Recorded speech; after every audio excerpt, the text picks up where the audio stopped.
They can't do it this season. They know. They can do it this season. But from what I'm gathering is that they don't want to meet Brandon Aiyuk at the price that he wants. The price that he wants starts at 25 to 28. They understand the business. They just saw what Devontae Smith got in Philadelphia. That's what they want. And that's what he deserves.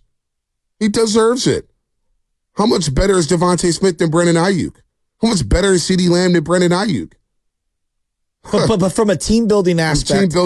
I hear the so team building you're going to pay the quarterback $50 to $60 million. That's next season. I know, but next season you could move off of Debo and the dead cap's only $15 million as opposed to $42 million this year. Well, there's a post-June one, but there's a variety of ways. There's a variety of ways you can get creative with this. Could be you less. don't have to move this guy. But this is a guy that you can get something back for. Yeah, I so hear like that. Debo, if you release Debo outright next year, you're not getting anything back. Like right now, the Eric Armstead deal, they trade him in the offseason. They had to eat the money, and you're not getting anything back. This is one of the few. Again, I don't love it. I'm just trying to. I'm trying to put myself in their shoes. This is the one guy who can get you back something. So I'm looking at the Washington Commanders. I'm looking at the Carolina Panthers. They've got multiple second-round picks. I'm looking at the Jacksonville Jaguars and the Pittsburgh Steelers, who have late or mid first-round picks. Would they be willing to do something? Can the Niners get creative and swap picks and move up? Let me ask you this. I'm trying to make the best of a kind of crummy situation. Let me ask you something. If the Niners run it back, are they good enough to get back to the Super Bowl? If they run it, well, they're not running it back because they're not going to have Armstead. The team's a little different. I don't know where Greenlaw's at.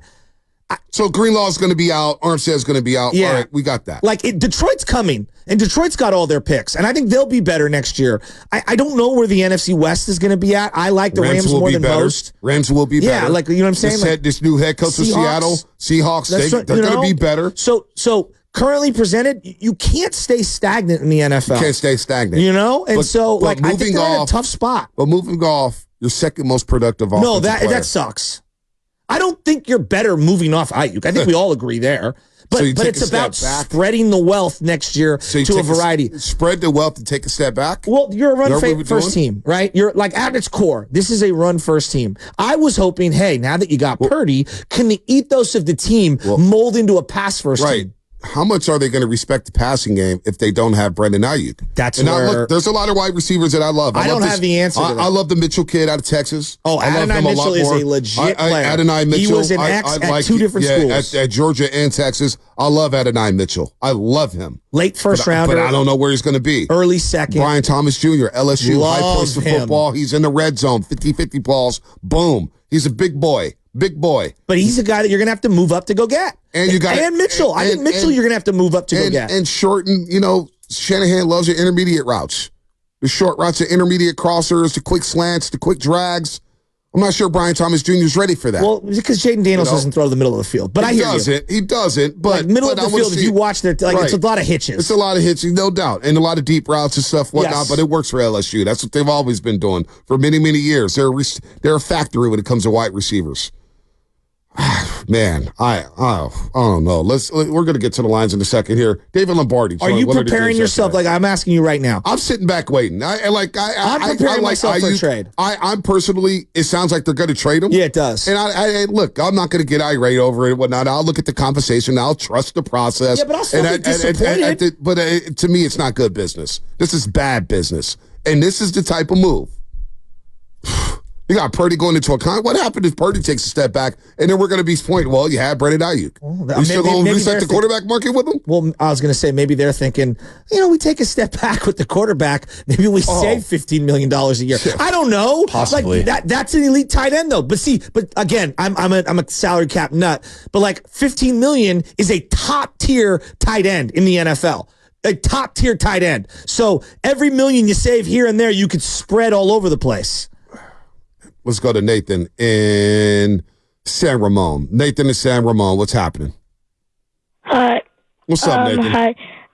I don't think the Niners should trade Aiyuk because we should be really building a team around Brock Purdy. And if you trade Aiyuk, that's not building a team around him. That's destroying the chances of him. If he was the most targeted by Purdy, then it's not going to work that way. I love agree. that, Nathan. How old are you, young man? 11 years old, right? Yeah. Nice. What school do you go? Are you on your way to school right now? 6th grade? No, I'm in 5th. Nice. Are you on your way to school right now? No. Oh. Are you chilling? What you doing? Just taking the day off? No, it's the morning, so school's not ready yet. So. Yeah. Oh, okay. Yeah. But who is your favorite player on the Niners? McCaffrey. Yeah. Oh, boy. I think the Niners feel the same way. All right. Hey, Nathan, do me a favor today. Crack them damn books, okay? Okay. All right, man. All right, Nathan. Good call, man. Call us back. I love Vontae being like the mentor. Crack the books. No, it's like he's Jim Brown in all the movies at the end when like Jim Brown visits all the kids. Crack them books. Don't join the gang. G.I. Joe PSA announcement. That's what I'm saying. I love that. No, it's Tony Soprano after rewatching The Sopranos and AJ sitting there and they're showing a commercial at Yale, Harvard. And Tony's like, don't even think about Harvard or Yale. Said, you better crack them damn books. No, what they call it and say Jackie Jr.'s dead. And then he looks and says, see what happens? Yeah. He's like, what? Hey, dude, Rutgers. Every time I think of Tony Soprano, I think of Rutgers. You lasted a semester at Rutgers. Edgar Allan Poe, man. What a whack job. 888-957-9570. Let's lock in on this Aiyuk situation. Michael Silver's great call from the young man. Great calls. They moved up 6 spots to get Aiyuk, 25th overall. He's turned into a playmaker. 75 catches last year, 13-42. Tiny team lead with 7 touchdown catches. And don't forget about the playoffs. The catch against Detroit. What about the Green Bay game? I mean, this guy is a stud. Precise route runner, polished. You heard how Filippone thought of him. Here's a Pittsburgh perspective. Here's Andrew Filippone. He just joined us at 650. He was great. 837, the fan in Pittsburgh. Here's his thoughts on the Steelers being interested in Brandon Aiyuk.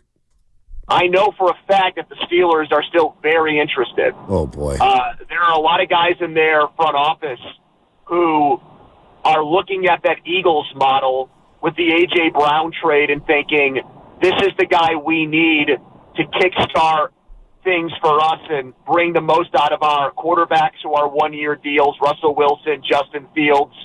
Their assistant GM, the guy who is setting the draft board for them, his name is Andy Weidel. He was with the Eagles before he came here last offseason. So, yeah, if the 49ers want to do business, the Steelers are ready. Steelers are ready. So, like, I keep coming back to, what works out for the Steelers and what they're coveting isn't necessarily where they're at as a franchise. Isn't necessarily where the Niners are at right now. And I just look at, like, if you believe in the infrastructure, do you believe in Kyle Shanahan as an architect of an offense? If you believe in Brock Purdy as a quarterback, and you believe that a run-first system is how they're going to operate, then you're probably going to devalue all the receivers in general, just in general, not isolating Aiyuk, just in general. Like, I don't think it's a great business model to set the market when it comes to wide receiver impact for pay. I think that it's not a sound team building strategy for this team. You're going to end up having to pay the quarterback. It's inevitable at some point. I would prefer to keep Brandon Aiyuk around, but you got a $30 million tackle. How's Purdy going to look without Brandon Aiyuk? What's he going to look like? How can anyone know? He's been his best player. This is what we know. Time will tell. This is what we know. In the 3 games that Debo missed. Yes. Because we had the Minnesota game, Monday night game. Remember, Aiyuk got all the targets in the first half, and for some reason, in the second half, he had like 1 target. It was like, what? What is going on here?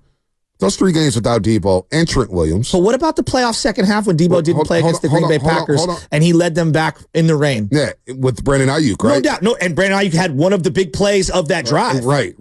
The Detroit game had one of the big plays. So, listen, man. 17-17-17 without playmakers. That was the point score for the 49ers during that 3-game losing streak. With both players, Debo and Brandon Aiyuk. Because we started to underrate Debo. There was a lot of chatter last season about Debo, get rid of Debo, this and that. He came back in gravitational pull, and Brock Purdy's talking about it. I just feel settled when Debo's in the huddle. For sure. And Debo started balling out. We was like, oh, yeah, remember Debo? He's a baller. You got one of the best duos in football. Now, I know what happened in the Super Bowl. That was a really good defense. Spagnuolo had a great game plan with the Kansas City Chiefs. I get it. And that was a bad look. But, boy, Brandon Aiyuk, you take him off this football team. And, look, and here's the other thing. Are we not allowed to not trust Kyle Shanahan when it comes to drafting wide receivers? Now, they did move up and groom Brandon Aiyuk, but they've whiffed on a lot of guys. in San Francisco. Those are the truth. Those are facts. Yeah, but two of the best drafted wide receivers in 25 years have come via Kyle Shanahan's draft. And why would we want to break that up? He's been long tenured. We want to break that up. No, I don't want to break it up. No, I know you don't want to break that up. But also that they tried the other compliments. Dante Pettis, second-round pick. You whiffed. What about Danny Gray? You whiffed. Jawan Jennings? Jawan Jennings is okay. He's solid. Pretty good size. It's coming Ronnie along. Bell, we'll see. He's a late-round pick. You know, Richie James Jr. I just look at this. He became a play. Hell, he's a Super Bowl champion now. Go figure with the Kansas City Chiefs. You know, I'm looking at like what Kansas City did, and I know everyone goes, well, they've got Andy Reid and they've got Patrick Mahomes. But from a business model, I respect what they've done. L'Jarius Sneed was dominant this year, specifically against the Niners. And they had a bunch of different guys that they wanted to retain, and they had a little bit of a stockpile in the secondary, and they said, you know what, we're going to trade him. We're not going to sign him. Now, we'll see if it ends up working out. They did the same thing with Tyreek Hill, and somehow, some way, they've made it work. Somehow, some way. Now you can say, Joe, they got the great equalizer in Patrick Mahomes. Well, maybe Kyle Shanahan's viewing Brock Purdy that way. And he's saying that, you know, because it's my side of the ball, I have more of an impact on trying to scheme guys open because I am going to be the architect of that offense. Possibly. Or maybe he's targeting someone that he thinks could be better than Aiyuk down the road. No, I think that's, I got to see that part of it, but I kind of get where they're going. I think that also the Deebo Samuel money, like, you know, it's kind of locked them in. They're kind of stuck between no man's land here. I don't think Javon Hargrave's money was great money spent. And then you're paying Nick Bosa a boatload of money, like a boatload of money, right? You can't pay everyone in the modern age. So I want to know who's cool with trading Brandon Aiyuk. Draft season. It's tomorrow. Starts tomorrow. We're in draft season right now. We got prospects. We got draft crushes. 888-957-9570. Where are we at with Aiyuk? David Lombardi joined Willard and Dibs yesterday talking about the number to look for when it comes to Brandon Aiyuk's guaranteed money. As far as agents, the number that you need to look at is fully guaranteed money, not injury guaranteed money, fully guaranteed money. Tyreek Hill's got $52.7 million or $52.5 million of fully guaranteed money. And I think Aiyuk has missed one game since his rookie year. I think that he has every right to ask for more than $50 million in fully guaranteed money. 49ers have every right to take exception to that because they might not be able to fit that into their realistic budget. And if he's going to stay with the 49ers happy for a long time, then they're going to have to find acceptable middle ground and agree to that. All right, so that's David Lombardi here. David Hernandez on YouTube. How about make Aiyuk finish out his contract? Why is no one saying that? Wouldn't Nick Bosa finish out his rookie contract? That's just not how the NFL works. It's not how it works. It's a non-guaranteed sport, and these guys aren't going to step on a field where they could have, like at practice, you could do a Deshaun Watson and tear your ACL. Right. You're not doing that. You're not acutely aware of the modern NFL. Nick Bosa didn't even come to training camp last year for crying out loud. I mean, come on. No one would do that. Nobody's doing that. You get hurt or whatnot. So Jimmy Garoppolo.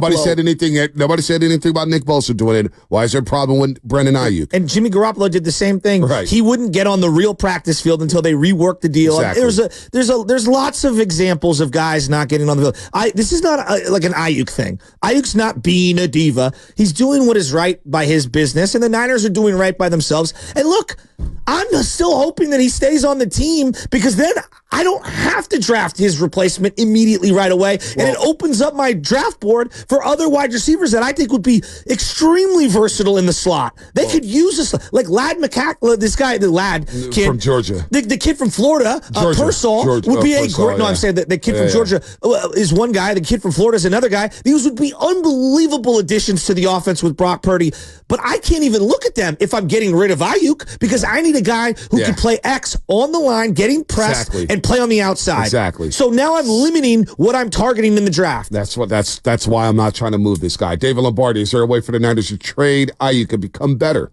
Somebody would have to be desperate. You would have to get that inflection point, the deadline pressure to encourage a team to send something to the 49ers to where they could get an immediate impact player with that pick that would bolster their offensive line right away. I think that's because when I look at this team, I see like one real statistical weakness, and it was the pass protection, namely on the right side. So you would have to, I think, bolster the right tackle spot very specifically. But nothing would be guaranteed. I mean, even if they were able to somehow trade up into the top half of the first round, I mean, to me, it's remarkable that in 2020, they were able to get a top half of the first round pick for DeForest Buckner. They obviously didn't spend it right. I mean, Javon Kinlaw, that never lived up to what they needed from that pick, but the value that they got for DeForest Buckner in that trade was, to me, remarkable, especially in retrospect now that we see what these players are going for. So say that they got something similar for Brandon Aiyuk, and then they nailed the pick, and that guy turned into what Tristan Wirfs.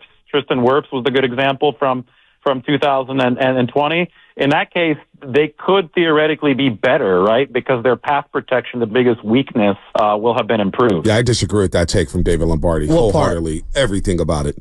First of all, DeForest Buckner was a bad trade. It turned out to be a bad trade. There's nothing to spend. Now, I know the team has had success, but that position group, you're still trying to fill it up. But they had so the way they viewed it was Jalen Hargrave did not perform last year, and Javon Kinlaw's already in New York City. No, but the way they viewed it, I'm just real quick, and I'll let you finish. Right. Armstead, Jimmy Ward, and Kinlaw was how they view it. And I think they're kind of viewing this thing the same way, where we can get 2 or 3 or 4 players as opposed to the one. With Jimmy Ward, we know how he showed his butt. He was really good, though. He was solid. I mean, he was solid, but that's one player. The other 2 did not perform at a high level. I would agree. You know what I'm saying? So sometimes you can have 3 players for the price of 1, but those 3 players may not add up to that player. But they ended up in the NFC Championship. They did. I said that. Despite that bad trade. Yeah. Despite that bad trade. Point. You know, Armstead, I heard everybody when he left. Everybody was like, bye. Who was he to ask for a restructure or not to restructure his contract? I know how you guys talked about Kinlaw. Like just because you got 3 players for the price of 1 doesn't mean that you're better. Those 2 players could be stiffs. Those 2 players may not be as productive. So I'm not with that. And so, yeah, if you do draft an offensive lineman, can you get better? But who's playing opposite of Debo? That's the thing. And I get it. With this draft. You got a lot of wide receivers and everything like that. I don't know, man. I don't know. There's going to be some bumps in the road. There's going to be some bumps in the road if you trade Brandon Aiyuk and try to get this rookie or somebody up to speed. Is it too simplistic to boil it down to you either trust them to be good at the draft or you don't? You did lose Adam Peters. This is the first draft without Adam Peters. Well, that's going to be very intriguing. Well, that's the team I think no one's talking about is the 2 second-rounders that Washington has and the ability to be able to either execute those picks, move down, move up with those picks. Like, that's the team I think I'm targeting. If they take quarterback, let's say Jaden Daniels, excuse me. Jaden Daniels and Aiyuk played together at Arizona State. Oh, yeah. Right? Jaden Daniels is going to need a top target. They got Terry McLaurin. They're probably going to move Doxson. So let's say you get 2 seconds or a second, a third in Doxson. I don't think Doxson's anywhere near as good as Brandon Aiyuk. But maybe they're viewing it as now I've got 3 swings at it as opposed to the 1 player. I don't know. Yeah, maybe they are. Let's go to TC in Sacramento. TC, what's happening? Hey, what's up with my 2 bros? Bonte, Bush, what's up, man? What's up, man? Before we get started. What's up, TC? Oh, man, just vibe. Hey, man, just vibe and check it out, man. Look, my King's going to be our, man. We're going to strap our boots like the Warriors, man, and we're going to get up and take another shot at it. It's going to be a nice summer when we talking Niners right now. I just want to get that out the way. Check it out. Hey, say if we trade Aiyuk, right? Y'all know how I feel about Aiyuk. Y'all really know how I feel about Shanahan and Lynch. Really Shanahan. But look, check it out. I'm going to tell everybody, Niners fans and media. If we trade Aiyuk for a top 15 pick, like you said, do we really trust Kyle and John to pick the right person? Bro, I don't. Do we really trust these dudes, bro? Say if we stumbled across 2 first-round picks. Do we trust these dudes, bro, to make the right pick? No. B.A. needs to be back, dude. Brock needs that dude. Period, point blank. It's a lot of nice receivers. It's deep in this draft, bro. But we need to bring B.A. back and add to that. I don't trust Kyle and John, bro, to have 2 first-round picks, let alone our 31 pick to make the right pick, dog. Seriously. TC, I feel your pain. I just keep wrapping my head around it because it's not a matter of if they can pay Aiyuk. It's whether or not they're willing to pay Aiyuk the number that he wants. I'm kind of going through the forest, and everybody likes to do mazes. You're going through the forest, through the trees, trying to find your way home. I like to just get on the chopper. Just take me to the end game. Forget all the forest. I'm not going through all that. I'm not getting down and dirty no more. The bottom line, basically what I'm saying is, to me, it sounds like at the end of the day, the Niners just don't want to pay Aiyuk the number that he wants. And the number that he wants, from what it sounded like to me, is anywhere from 25 to 28 to 30 million. He wants the Debo money. He sees Debo getting 28 million. He's like, dude, I'm the guy out here. When they need a 3rd down and it's 3rd and 8 and Brock Purdy has to drop back and make a play and throw it to a wide receiver, he's throwing it to me, not Debo. That's what Aiyuk's probably thinking. That's what his family's probably thinking. It's like, dude, look at my production on the limited targets that I had. Boy, if I had targets like CeeDee Lamb, I would have numbers like CeeDee Lamb. I understand that for Brandon Aiyuk. So at the bottom line, to me, it just sounds like the 49ers don't want to meet him at his number. And that to me is like, damn, we're not going to take care of our own. I've heard arguments all the time. We're Niner fans for many, many years. You got to take care of your own. You got to do it right, man. You got to do your players right, man. You groom them, you play them, you develop them. And now now the Niners don't want to do that. Apparently they're willing to take phone calls, engage interest on Brandon Aiyuk. Is there a wide receiver out there that could step in from day one and produce like Brandon Aiyuk? Is Rome Odunze ready for that? I mean, I think Rome's pretty sweet. Is Adonai Mitchell ready for that? I think from day one, pretty sweet to produce at a high level. I don't think they need him to be a 1,400-yard guy. So, like to me, like I look at Debo's rookie year, and I'm like, that's really the template that I'm looking for. I mean, if you can give me 700, 800, 900 yards. You know, and I think Jennings could fill in, and I spread the ball around, and I'm just trying to. I'm trying to think about how. I know. I understand it. I sound like I'm caping up for the trade. No. Stop worrying about that. I'm just trying to compartmentalize what it's going to look like. No. We're having a conversation. Don't worry about that. You're in your own.